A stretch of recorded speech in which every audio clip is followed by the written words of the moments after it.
So I'm really interested in doing some like big giveaways in the future. So opinions, if I started like an apparel line and things like that, maybe parts, I don't know, but something's got to pay for, you know, the giveaway.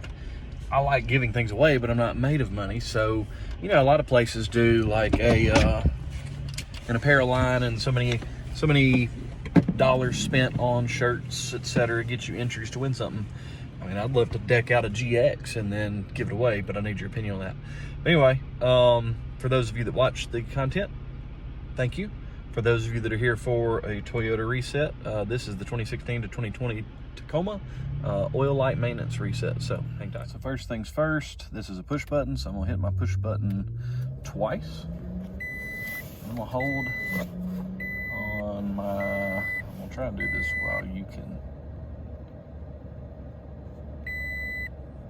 All right, it's trying to pick up my hand, but I'm gonna hold down.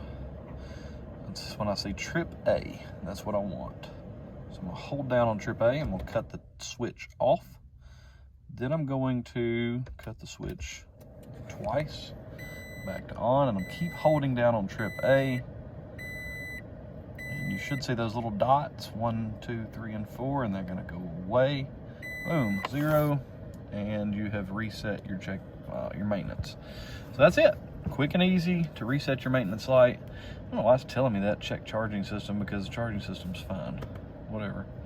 Watch. I promise it'll crank right up, so I don't know. But anyway, that is how you reset the maintenance light on a Toyota Tacoma 2016 to 2020 with a push button. And yeah, quick and easy.